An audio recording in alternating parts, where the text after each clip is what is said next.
Você sabia que viver em unidade é um dos propósitos de Deus para a sua igreja?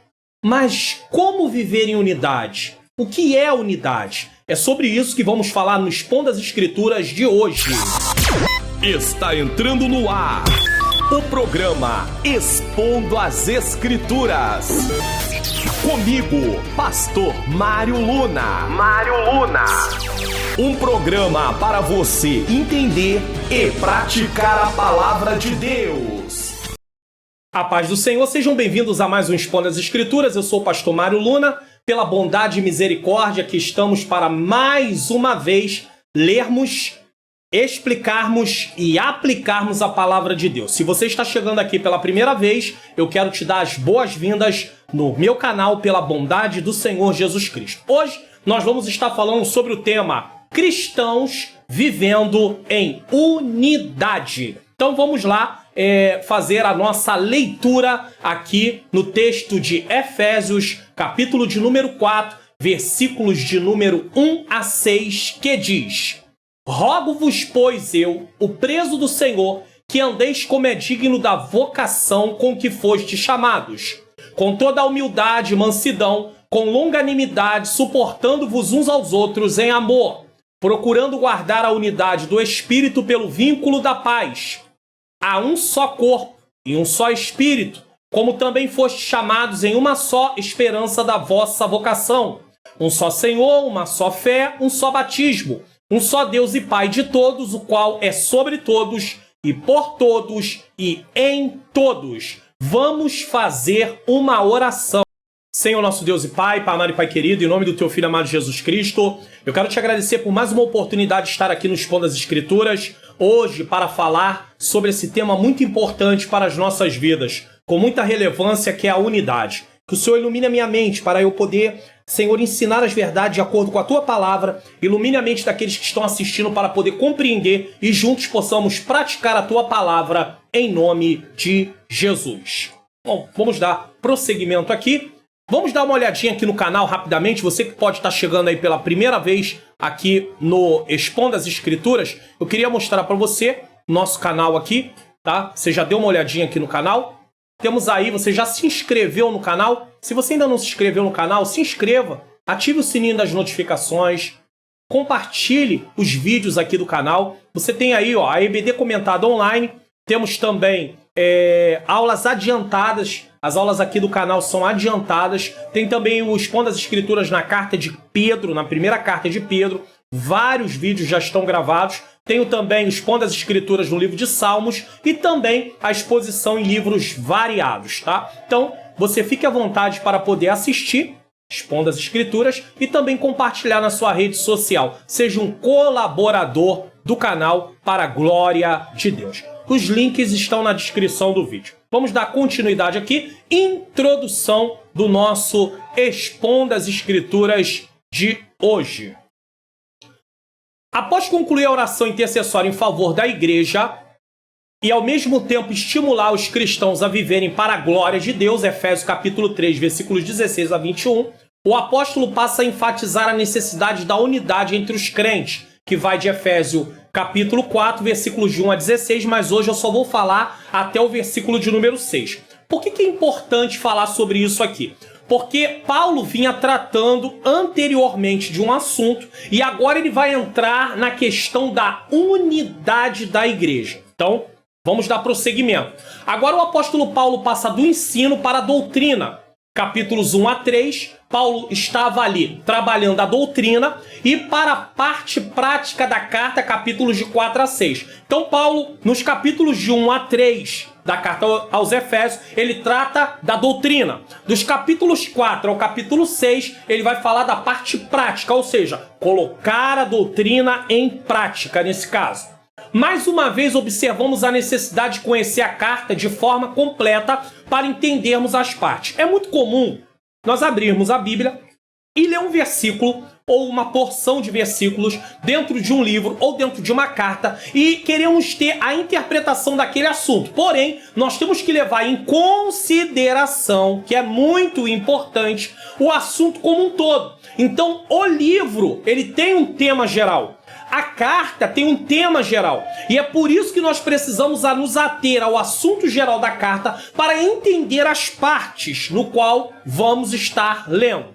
Essa exortação não tem por objetivo a igreja criar a unidade. Então, nós estamos falando sobre a unidade, cristãos vivendo em unidade, mas a igreja não cria a unidade. Quem cria a unidade é o próprio Deus, mas visa conservar a unidade real e prática no seio da igreja cristã, o que requer a eliminação de todas as tendências para as facções que são apenas manifestações do egoísmo.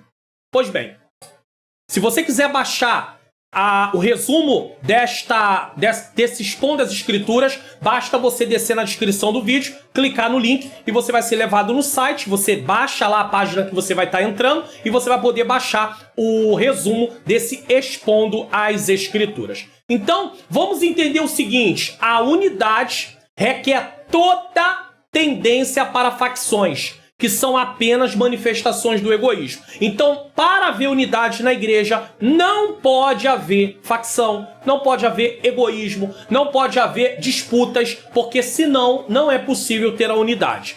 Entendemos que há diversidade na unidade. Apesar de haver um único corpo, há muitos membros e cada qual é dotado do seu próprio dom. Deixa eu fazer aqui uma ilustração. Eu tenho aqui uma mão e ela tem 5 dedos, mas os dedos, eles não são iguais. Então eles fazem parte do corpo, os dedos, mas cada um é diferente um do outro. A mesma coisa, a mão faz parte do corpo, o pé faz parte do corpo, os olhos fazem parte do corpo, as orelhas fazem parte do corpo, a boca faz parte do corpo, mas cada um tem uma função diferente. É sobre isso que está sendo dito. Há uma diversidade, é uma unidade, um corpo, tá? A igreja é comparada com um corpo, a igreja é comparada com um templo, nesse caso. Então, um templo é formado, uma construção é formada de tijolos. Jesus é o alicerce e cada tijolo é colocado um do lado do outro. Mas os tijolos, apesar de se parecerem um pouco, eles não podem ser considerados iguais nos mínimos detalhes. Então, o corpo, ele ilustra melhor isso. É um corpo, mas há uma diversidade, cada qual com a sua função. São 2 mãos e elas têm funções diferentes da boca, diferentes das orelhas, diferentes dos pés. Então isso é importante. Na igreja vai haver irmãos e irmãs que têm um dom parecido, mas tem outros que têm um dom que não tem nada a ver com aquele dom que aqueles irmãos têm. Então vai haver uma unidade, mas com uma diversidade, para poder ser um corpo. Porém, tal como se verifica em um corpo humano, assim também se dá no caso da igreja. Todos os seus membros precisam cooperar entre si para executar as funções do organismo vivo, que é a igreja. Se os membros do meu corpo não cooperarem entre si, imagine se o estômago resolver dizer, eu não vou fazer nada. Ou a boca resolver dizer, não, eu também não vou fazer nada. Ainda que nós venhamos achar que determinados órgãos do nosso corpo, ou membros do nosso corpo, são mais importantes, qualquer um que deixar de funcionar vai nos trazer consequências. Consequências mais graves, consequências menos graves, mas vão haver consequências. Então há uma importância para todo o corpo. Então o corpo precisa trabalhar. Então, assim como verifica em um corpo humano, assim também se dá no caso da igreja. Todos os membros precisam cooperar entre si para que haja um bom funcionamento. Então vamos lá.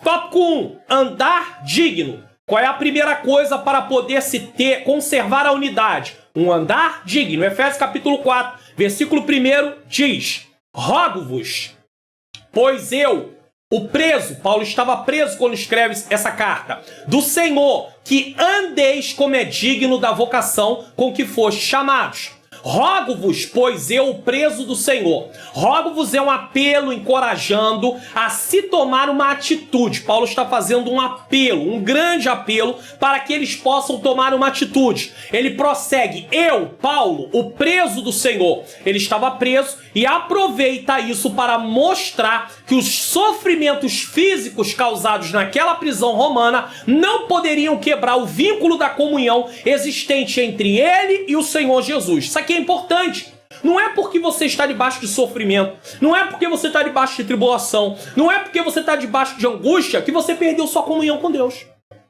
Não é porque você está passando por dificuldade que Deus te abandonou. Você pode estar passando por momentos muito difíceis, mas você está com comunhão com Deus. Outra coisa, não é porque você é obediente a Deus que você está isento de passar por aflições, por tribulações. Muito pelo contrário, aqueles que quiserem servir ao Senhor piamente padecerão perseguições. Importa que por muitas tribulações herdemos o reino de Deus. Atos 14, 22. Precisamos compreender isso. Jesus disse: no mundo tereis aflições, mas tende bom ânimo. Eu venci o mundo. A minha vitória, a sua vitória, ela já está garantida em Cristo Jesus. Se eu me alinhar à vontade de Deus, se eu viver na vontade de Deus, eu sou mais do que vencedor por causa do que Jesus fez. Então eu não preciso temer, eu não preciso me apavorar, eu preciso seguir em frente. Agora Paulo vai dizer, ele estava se sacrificando muitíssimo por dedicar sua vida pela causa de Cristo na igreja, para a concretização dessa grande unidade. Então Paulo era um instrumento de Deus, usado por Deus, para poder levar a igreja a promover a unidade, a buscar a unidade, a viver para o propósito que Deus estabeleceu. Aí a segunda parte do versículo 1 diz que andeis como é digno da vocação com que foste chamado. O que isso significa? Andar fala de comportamento. E como é digno da vocação significa obedecer prontamente a todos os requisitos espirituais desta vocação. Então Paulo está falando de um comportamento contínuo, como é digno da vossa vocação. Então como é que eu tenho que andar? Como é digno da vossa vocação. Eu tenho que ter um comportamento digno da vocação, ou seja, andar de acordo com a vida de um salvo. Significa obedecer prontamente todos os requisitos espirituais dessa vocação. E aonde se encontram os requisitos? Na palavra de Deus. E por que você está aqui hoje aprendendo no Expondo as Escrituras? Porque você quer andar de forma digna da sua vocação. Então você aprende a vontade de Deus por meio da palavra dele, coloque em prática para cumprir isso aqui. Para entendermos a palavra digno, precisamos ler Filipenses 1:27, que diz: somente deveis portar-vos dignamente conforme o evangelho de Cristo. Então aquilo que o Senhor requer está aqui na palavra. O evangelho, as boas novas de salvação. Jesus começa a pregar: arrependei-vos, porque é chegado o reino dos céus. E aí, ele pregando, ele vai mostrar o seguinte: qual é a conduta daqueles que pertencem ao reino de Deus. Capítulo 5, 6 e 7 de Mateus, Jesus se ocupa disso, de ensinar como deve se conduzir aquele que agora faz parte do reino de Deus, aquele que está debaixo do governo de Deus. Então, nós temos que nos preocupar com isso.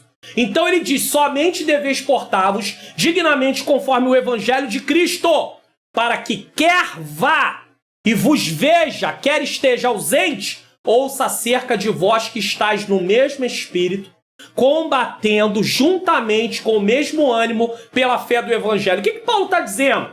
Paulo está dizendo: eu estando presente ou eu estando ausente, eu não podendo ir até aí, eu quero poder ter ciência que vocês continuam perseverando da forma que devem andar conforme a palavra de Deus ensina. Então Paulo está dizendo, independente de eu poder ir aí, independente de eu não poder ir, o importante é vocês se portar de forma digna. Digna do chamado que receberam.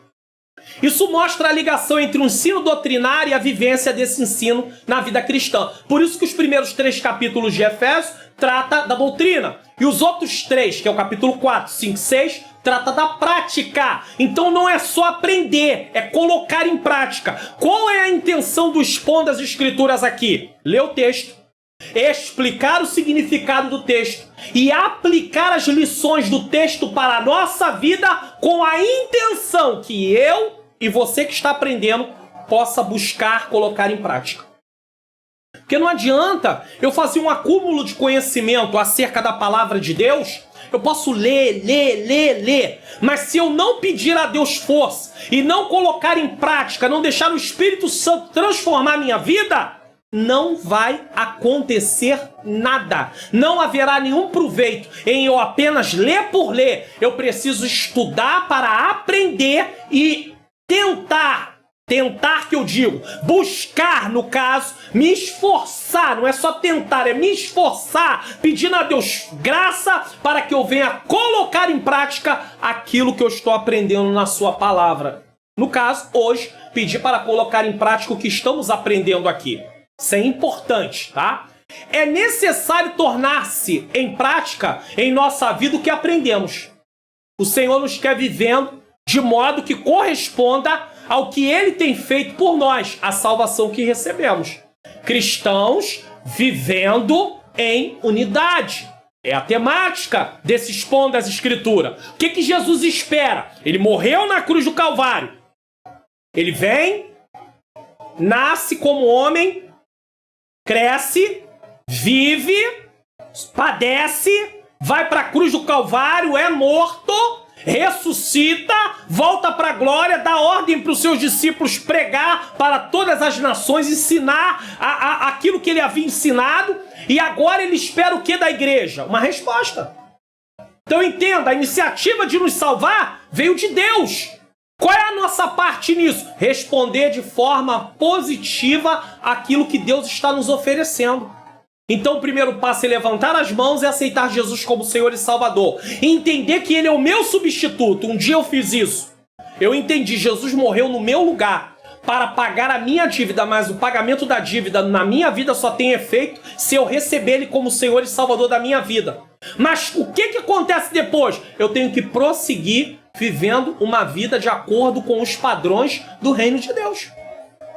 Se você vai trabalhar numa empresa, você não tem que seguir as normas da empresa? Se você vai morar num prédio, você não tem que seguir as normas do condomínio daquele prédio?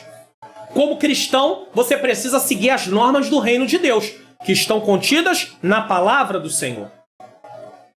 Colossenses 1,10 diz, para que possais andar dignamente diante do Senhor, agradando-lhe em tudo, frutificando em toda boa obra e crescendo no conhecimento de Deus. Veja o que o texto diz, para que possais andar dignamente diante do Senhor. Uma vez que eu ando dignamente, olha a consequência, agradando-lhe em tudo, frutificando em toda boa obra. Então eu agrado ao Senhor, eu frutifico, ou seja, eu começo a ter um comportamento de acordo com as boas obras e com isso eu começo a crescer no conhecimento de Deus. Porque o crescimento no conhecimento de Deus não é só ler, é ler, estudar e praticar. Se eu não pratico, eu não estou crescendo no conhecimento de Deus. Não se cresce na graça e no conhecimento de Deus sem vida na prática. Eu preciso praticar a palavra do Senhor. Nesse caso, a conduta diária implica em manutenção diária, que aponta para nosso devocional diário com oração, leitura e meditação da palavra de Deus. Por que tem tantos cristãos fracos? Por que tem tantos cristãos desanimados? Uma das causas é a falta de estudar a palavra de Deus. A falta de estudar com o intuito de praticar a palavra de Deus.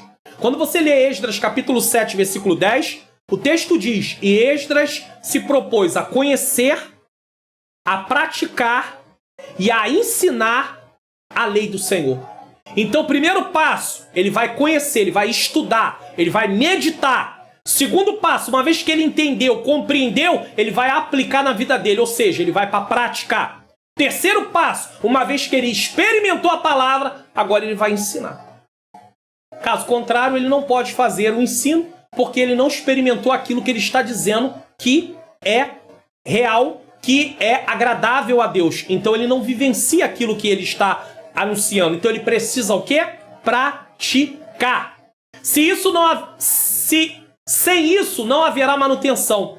pois o Espírito usa a palavra para nos mostrar nossos erros e o que precisa ser melhorado. Aí vem o arrependimento por meio da oração, confessamos nossos erros e suplicamos a Deus a transformação da nossa vida, e isso acontecerá durante toda a nossa vida aqui na Terra. Enquanto estamos aqui, estamos passando pelo processo da santificação, aqueles que estão em Cristo. Segundo ponto, 4 qualidades necessárias à unidade. Sem essas qualidades não é possível preservar a unidade no seio da igreja. Efésios capítulo 4, versículo 2. Efésios 4, 2 diz: com toda a humildade. Segundo, mansidão. Terceiro, longanimidade. Quarto, suportando-vos uns aos outros em amor. Uma vez que nos propomos a andar de acordo com a vocação de fazer parte da igreja, precisamos viver de maneira semelhante a Cristo. Que o propósito de Deus é nos salvar em Cristo para nos fazer parecido com Ele. Obediente, cumpridor da missão que o Pai colocou nas suas mãos. O Espírito Santo terá liberdade de produzir em nós o seu fruto, para nos assemelharmos a Cristo em sua santidade e justiça. Gálatas 5, 22 e 23 fala do fruto do Espírito, mas o Espírito produz este fruto: amor, alegria, paz, paciência, amabilidade, bondade, fidelidade, mansidão e domínio próprio. Não há lei contra essas coisas. Então, primeiro, humildade é a primeira virtude necessária para poder se promover a unidade. Essa expressão fala de modéstia. Para os povos pagãos, a humildade não era uma virtude. Pelo contrário, ela é considerada uma atitude negativa, fraqueza de caráter e falta de amor próprio. E não é diferente nos dias de hoje.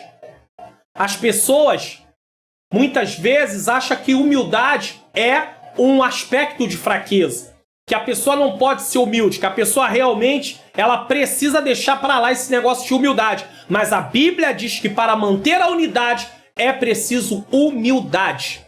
Porém, biblicamente, a humildade é uma virtude imprescindível, pois não pode faltar para o fortalecimento da comunhão cristã. A pessoa humilde expressa a modéstia, em oposição ao orgulho e arrogância. Então, a pessoa humilde nem é orgulhosa, nem é arrogante. Isso porque humildade significa ausência de orgulho ou de soberba. É uma autoavaliação de que a pessoa, através da ação do Espírito, faz de si mesma acerca da sua pequenez e deficiência. Ou seja, uma pessoa humilde reconhece de fato quem ela é. Um pecador arrependido, mas um pecador que não merecia salvação e que, nesse caso, depende exclusivamente de Deus. Então, a humildade ela é demonstrada através de você reconhecer quem você é e de reconhecer aquilo que você recebeu, de quem você recebeu, e, sendo assim, você é dependente dele. Então, humildade se demonstra com a minha dependência de Deus e com eu tendo consciência de quem eu sou. Eu não sou merecedor. O que eu tenho não é por meus méritos, é pelos méritos de Jesus. A virtude de humildade leva os cristãos a se sentirem um só corpo em Cristo. Então, uma vez que a humildade prevalece, nós nos sentimos unidos em Cristo. Ela é a qualidade mental que repudia a atitude de dirigir a vida pela sua própria vontade. Uma pessoa humilde não toma decisões e vive de acordo com o que pensa, mas antes que se inclina para a unidade e para a pacificação de todos. Então, uma pessoa humilde, ela busca a paz. Humildade representa por Cristo, em primeiro lugar, os outros. Então, o que representa a humildade? Colocar Cristo em primeiro lugar, os outros em segundo lugar e eu em último lugar. Ah, pastor, mas isso não dá. Eu sei, humanamente falando, realmente não dá. Mas através da ação de Deus, dá. Através do que Jesus Cristo fez na cruz do Calvário, dá. Através das minhas forças humanas, não dá. Mas através do que Jesus fez, do poder que eu recebi de Deus para dizer não ao pecado, eu posso, eu consigo. Em nome de Jesus, eu consigo. Espera-se que os crentes sejam humildes, não somente diante de Deus, mas também entre eles. Jesus orou pela unidade da igreja. João 17, 23, na NVT diz: minha oração é que todos eles sejam um, como nós somos um. como tu está em mim, Pai, eu estou em ti. Que eles estejam em nós, para que o mundo creia que tu me enviaste. Então Jesus faz uma oração e pede que haja unidade entre a sua igreja. Que eles sejam unidade, com uma diversidade. Versículo 22. Eu dei a eles a glória que tu me deste, para que sejam um, como nós somos um. 23. Eu estou neles e tu está em mim. Que eles experimentem unidade perfeita, para que todo mundo saiba que tu me enviaste e que os ama tanto quanto me ama. Então Jesus fala o seguinte: eu quero que o Senhor faça com que eles sejam um, para que experimente uma unidade perfeita e o mundo saiba que o Senhor o enviou e que enviaste e que os ama tanto quanto ama a Jesus. Então Jesus disse que eles saibam que tu amas como tu me amas. Segunda palavra, que é a segunda virtude, mansidão. Primeiro, para você não esquecer, humildade fala de reconhecer quem somos e de depender exclusivamente de Deus. Reconhecemos nossas deficiências, sabemos que não estamos na presença de Deus por nossos méritos e também reconhecemos que sem o Senhor nada podemos fazer. Esse termo, mansidão, significa gentileza, cortesia, consideração. Aponta para docilidade de caráter. Uma pessoa dócil é alguém fácil de lidar com ela. Ela não insiste em seus direitos, nem reivindica sua própria importância ou autoridade. Então uma pessoa mansa, ela não insiste nos direitos, ela não briga por causa dos seus direitos, ela não leva as coisas para o lado pessoal porque ela é uma pessoa mansa. Ela age com cortesia, age com gentileza, age com consideração. É senhora de si mesma e serva de outras pessoas. Mansidão. Uma pessoa mansa prefere, porque ela tem domínio próprio e ela serve os outros. Uma pessoa mansa prefere antes sofrer o agravo do que infligir o agravo. Então ela não é daquele tipo: antes que eu sofra, sofra você. Sofra eu, mas não sofra você. Pessoas mansas agem dessa forma, tá? A mansidão é uma virtude que deriva da humildade. Então, para se ter mansidão, é preciso se ter humildade, que é reconhecer suas fraquezas e é ser dependente exclusivamente de Deus. Um cristão que não tem humildade jamais poderá ser manso, jamais poderá apresentar ternura, gentileza, cortesia e paciência. Devemos atentar também que nem sempre falar baixo está ligado a ser manso. Tem gente que fala baixo, mas não é mansa.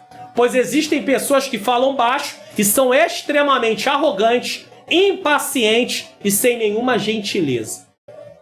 Grandes exemplos de mansidão. Alguns grandes exemplos de mansidão. Abraão, Gênesis 13, 8 e 9, diz: E disse Abraão a Ló: Ora, não haja contenda entre mim e ti, entre os meus pastores e os teus pastores, porque irmãos somos. Não está toda a terra diante de ti? Eia, pois, aparta-te de mim. Se escolheres a esquerda, irei para a direita. E se a direita escolheres, irei para a esquerda. Então Abraão mostra uma atitude de humildade. Ele, como o mais velho, poderia ter apontado a terra que ele queria. Mas Abraão abre mão de ter o direito prioritário de escolha e dá direito ao seu sobrinho para que ele possa escolher para onde iria. Porém, ele mostra através disso mansidão.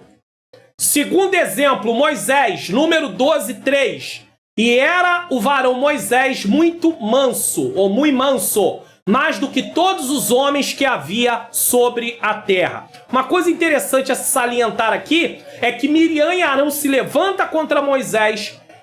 Miriam acaba, de certa forma, insultando Moisés, mas Moisés não se levanta para poder responder e brigar com Miriam. Ele deixa tudo na mão do Senhor, até que o Senhor vem pelejar e cobra de Miriam e cobra de Arão a atitude deles. Arão não fica leproso, mas Miriam fica leprosa e ela paga uma consequência pela fala desorientada que ela teve. Então Moisés era um homem manso. E por fim Jesus, Mateus 12, 14 a 15, diz: E os fariseus tendo saído e formaram conselho contra ele para o matarem. Jesus, sabendo isso, retirou-se dali e acompanhou uma grande multidão de gente, e ele curou a todos. Uma coisa interessante aqui é que Jesus poderia usar o seu poder para combater os fariseus, para combater ali aqueles que se opunham a ele. Jesus recebeu poder, mas o poder que Jesus recebeu não foi para usar contra os homens, foi para salvar os homens. Então Jesus se mostra o que é manso. Jesus tem poder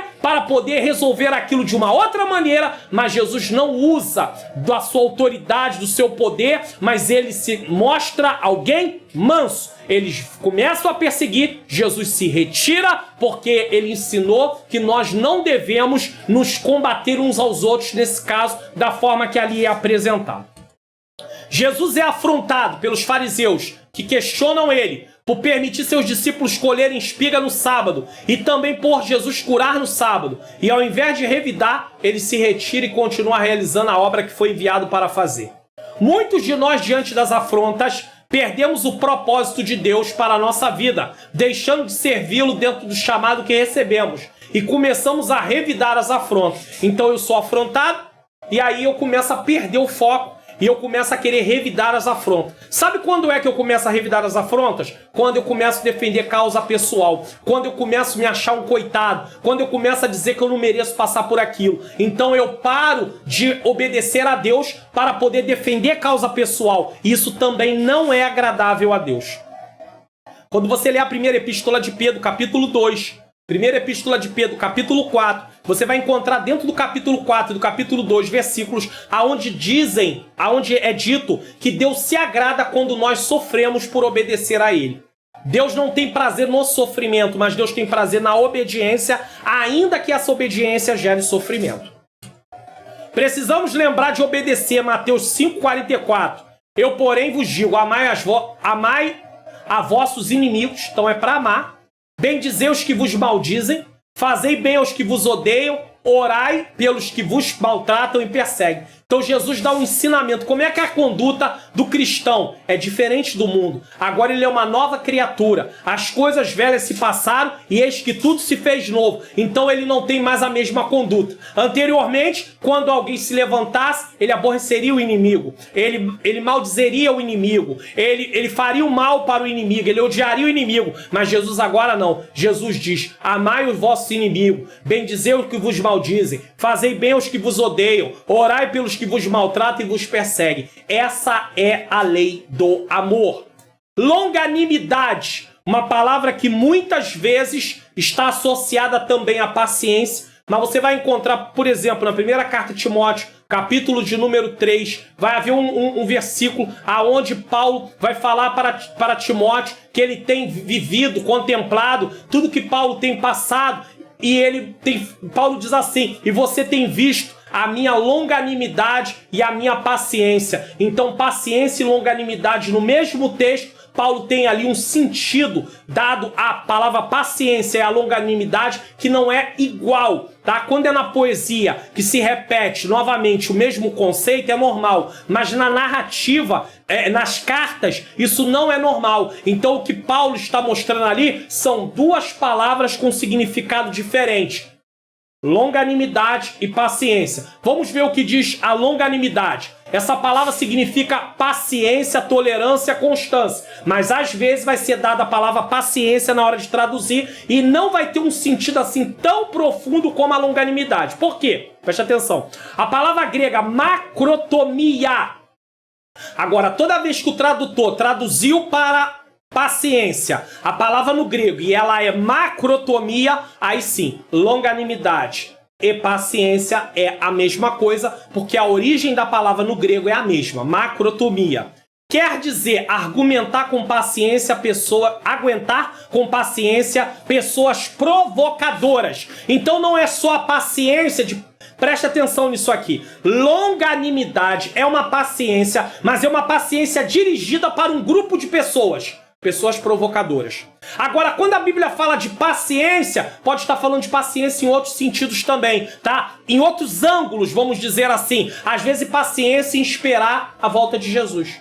Só que quando fala de longanimidade, fala de aguentar com paciência pessoas provocadoras, que é macrotomia. Longanimidade é o espírito que tem o poder de vingar-se.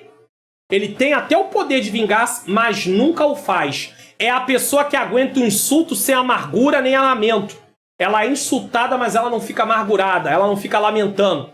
Deus, na sua longanimidade, qual é o maior exemplo de longanimidade? Deus. Longanimidade, o maior exemplo é Deus. Por quê? Deus, na sua longanimidade, não traz punição imediata às recusas e rebeldia dos homens.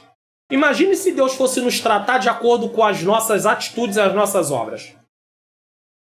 Antes de Cristo, você fez coisas erradas, eu fiz coisas erradas. E aí, como é que seria? Mesmo a pessoa que nasce numa casa evangélica, numa família evangélica, ela nasce culpada. Ela precisa aceitar Cristo como Senhor e Salvador da sua vida. Ela começa a buscar o Senhor. Então, nós merecíamos condenação. Mas Deus teve longanimidade conosco e nós chegamos a conhecer o Evangelho de Cristo. Então isso aqui é importante. Deus, na sua longanimidade, não traz punição imediata às recusas e rebeldia dos homens. Deus, na sua macrotomia, recusa-se a abandonar o mundo que ele criou e que tão frequentemente vira as costas para o seu Criador. Apesar do mundo virar as costas para Deus, Deus não vira as costas para o mundo. Nesse momento, a salvação está sendo oferecida. Haverá o dia do juízo, aí não haverá mais tempo. Mas enquanto há vida, há esperança. Então você que ainda não aceitou Jesus, você que saiu da presença do Senhor, está fora da presença do Senhor, volte para Jesus. Você que não aceitou Jesus, aceite Jesus como Senhor e Salvador da sua vida. Ele tem vida eterna para você. O homem na sua vida terrena deve reproduzir longanimidade incansável de Deus para com as pessoas, demonstrando o amor cristão e a paciência que não perde a coragem nas diversas ocasiões.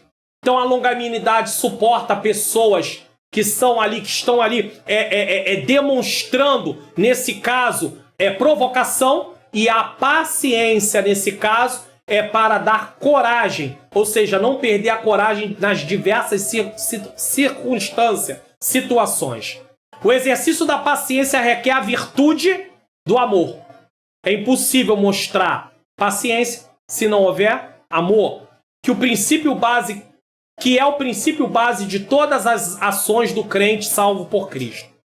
1 Coríntios 13, do 4 ao 7, fala da excelência do amor. Vamos ler: o amor é paciente, é bondoso, o amor não é ciumento, nem presunçoso, não é orgulhoso, nem grosseiro, não exige que as coisas sejam da sua maneira, não é irritável, nem rancoroso, não se alegra com a injustiça, mas se alegra com a verdade. O amor nunca desiste, nunca perde a fé, sempre tem esperança e sempre se mantém firme. Então o amor, essas são as características do amor. O amor não é um sentimento, o amor é um mandamento, o amor é uma decisão.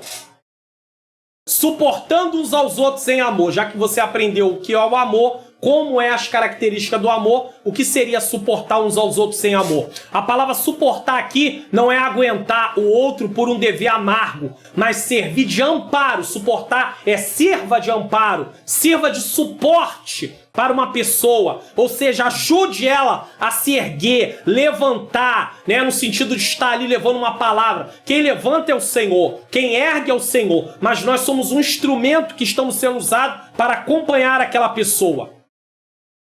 A palavra suportar é servir de amparo, suporte para o outro. Suportar em amor é a manifestação prática da longanimidade. Então o que é suportar em amor? É a manifestação prática, tá? É a manifestação prática da longanimidade. Quando você bota em prática a longanimidade, você está suportando em amor.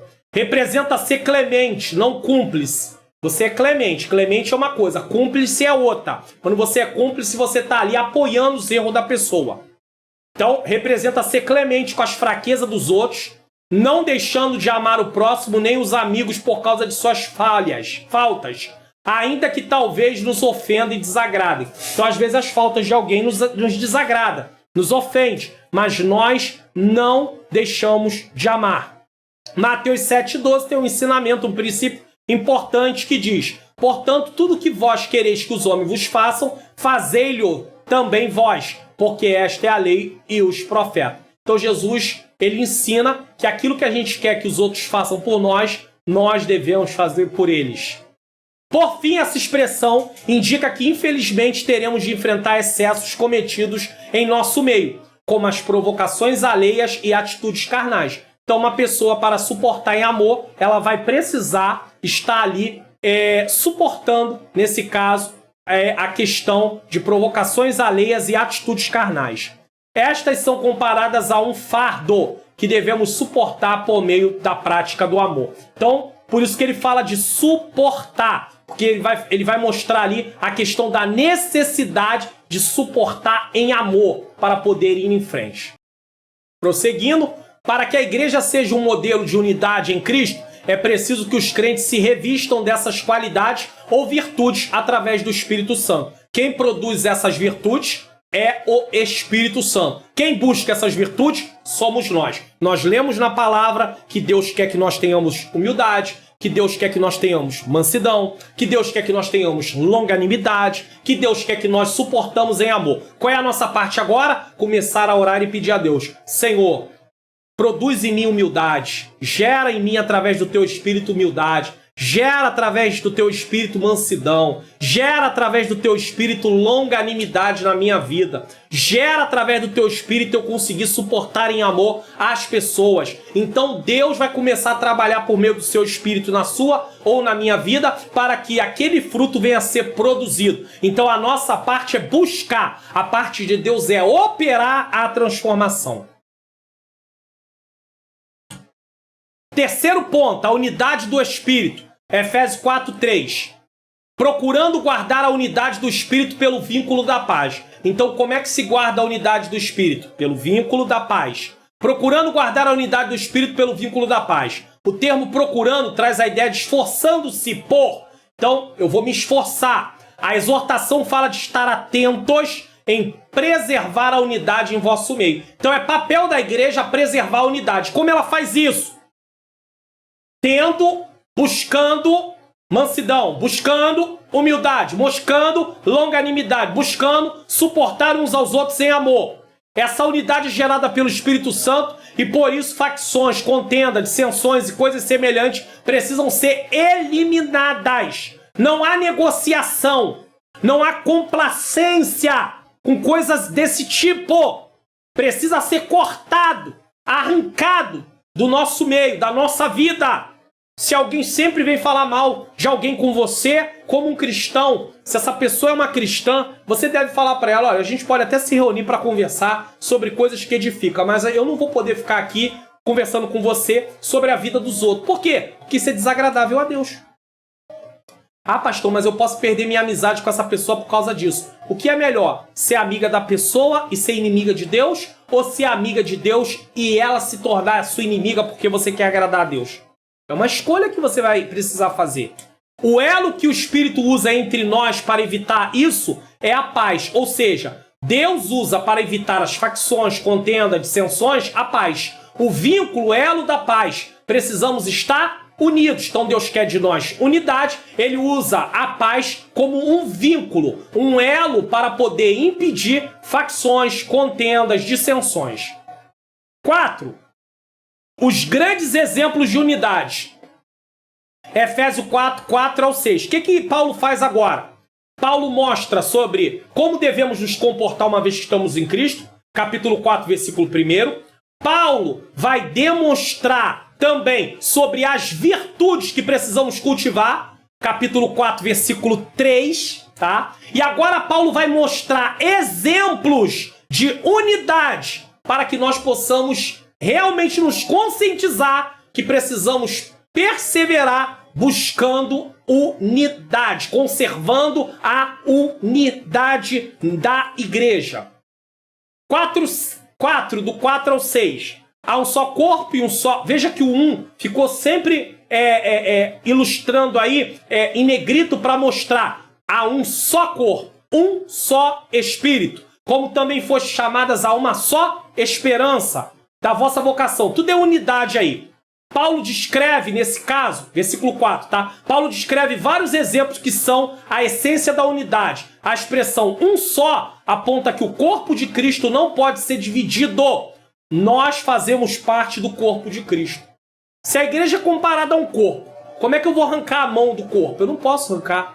Eu não posso tirar a boca do corpo, porque ela não vai fazer mais parte do corpo. Eu não posso tirar as orelhas do corpo, porque não vai fazer mais parte do corpo. Então, se nós somos um corpo, nós precisamos viver em unidade. Então, é um só. Aponta que o corpo de Cristo não pode ser dividido. Então, a pergunta é, se não pode ser dividido, por que é que então tem facção? Por que é que então tem contenda? Por que é que então tem desunião? Não pode. Não podemos nos comportar dessa maneira. Um só corpo, não existe dois corpos. Um de judeus e outro de gentio. Em Cristo somos um só corpo, Efésios 2,16. E pela cruz reconciliar ambos com Deus, gentios e judeus, em um corpo, matando com ela as inimizades. Ou seja, Cristo morre para a parede de separação cair. Não tem mais divisão. Não é só mais o judeu que tem aliança com Deus. O gentio também é chamado a ter aliança com Deus. E quando o gentio ou judeu aceita Jesus, eles passam a fazer parte da igreja. O corpo de Cristo. Um só Espírito, o Espírito Santo dá vida ao corpo. Ele habita no corpo. 1 Coríntios 3,16. Não sabeis vós que sois o templo de Deus e que o Espírito de Deus habita em vós? Então o Espírito da vida. Uma só esperança. Esperança na Bíblia fala de uma convicção presente numa expectativa futura.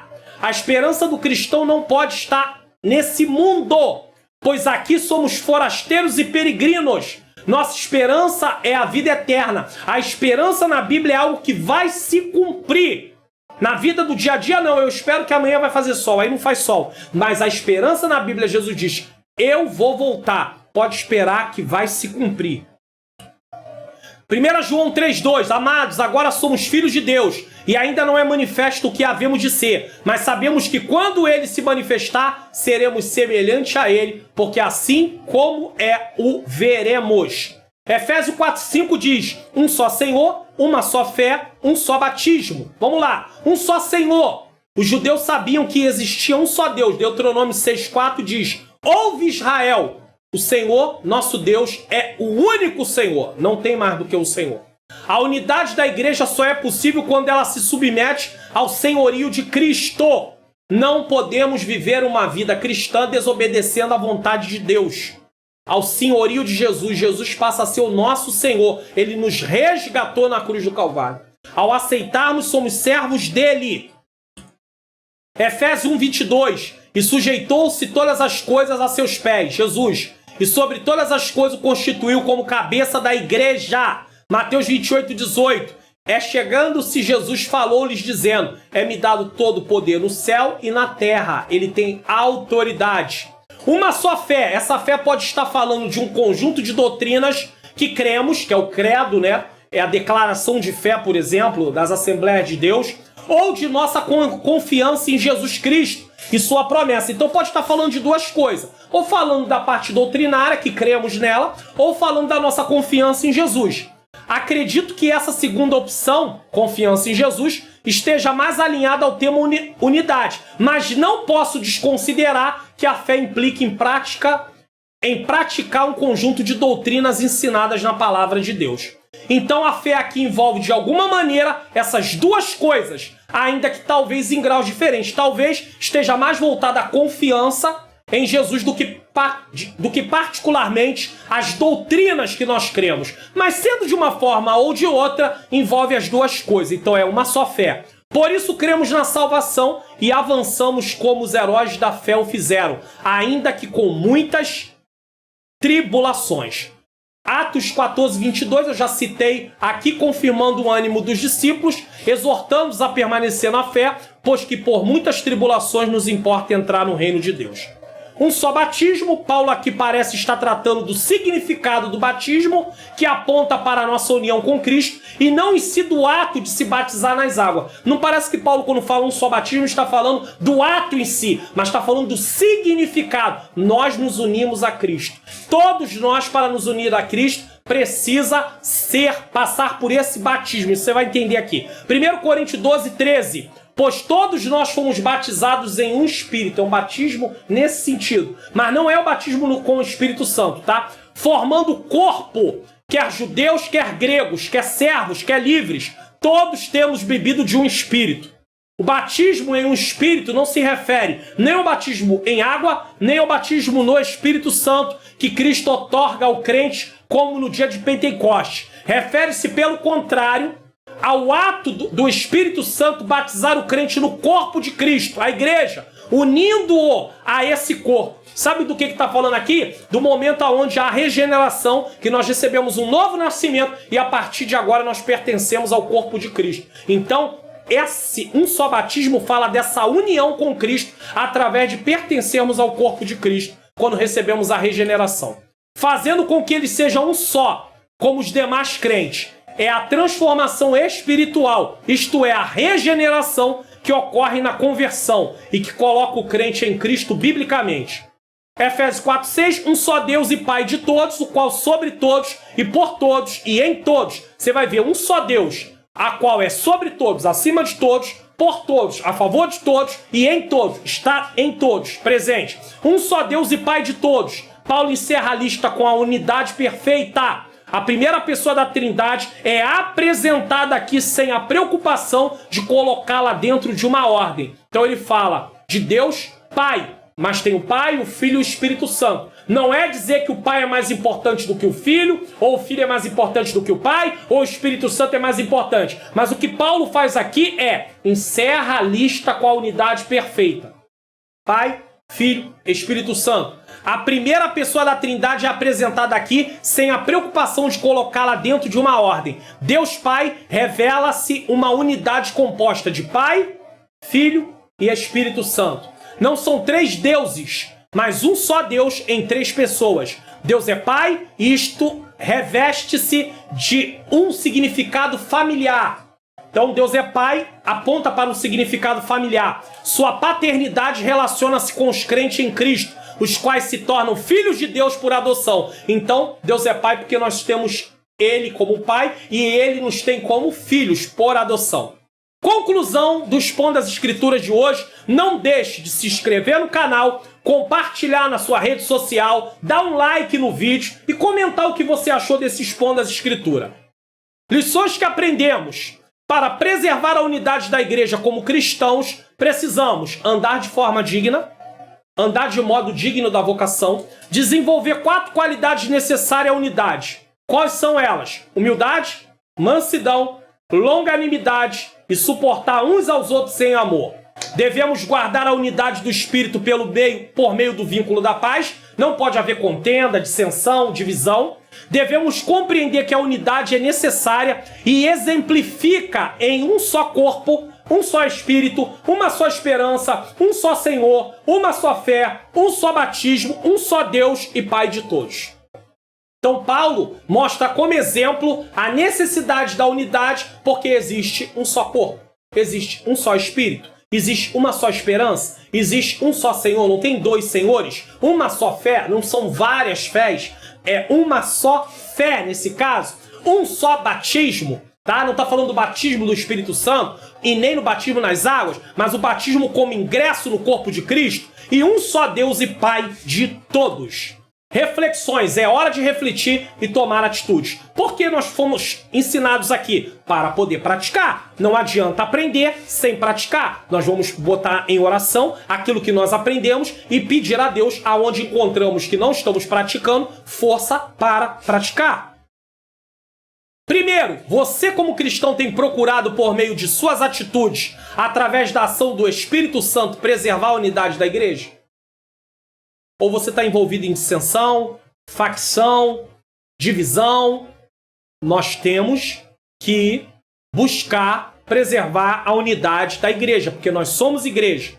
2. Como igreja, precisamos viver em unidade. Isso não é uma opção, mas um propósito de Deus para a igreja funcionar segundo a sua vontade. Ou seja, a igreja é um organismo, um corpo, precisa atuar como corpo. Se o corpo não atuar como corpo e cada membro do corpo atuar na sua própria função, não vai haver proveito no desempenho do corpo. O corpo ficará debilitado e não poderá cumprir o seu propósito. Assim é a igreja. Se a igreja não se ater à unidade, no caso, buscando humildade, mansidão, longanimidade, suportar uns aos outros em amor, se ela não andar de forma digna da vocação, o que vai acontecer? Ela não vai cumprir o objetivo no qual Deus instituiu a igreja, formou a igreja em Cristo Jesus. Cristãos vivendo em unidade. Vamos fazer uma oração. Senhor Deus e Pai, eu quero te agradecer por mais esse Expondo as Escrituras. Ah, Senhor querido, produz em nós, através do Teu Espírito, a humildade. Produz em nós, Senhor querido, a longanimidade, a mansidão. Nos ensina a suportar uns aos outros em amor. Senhor, nos ensina a andar da forma digna da vocação que nós recebemos. Nos dá força para praticarmos o que aprendemos aqui nesse Expondo as Escrituras. É o que eu te peço e já te agradeço, em nome de Jesus. Amém. Estou deixando aqui, tá bom? A playlist com mais Expondo as Escrituras e também com a EBD comentada online. Que Deus abençoe a sua vida, abençoe a sua família e até o próximo Expondo as Escrituras.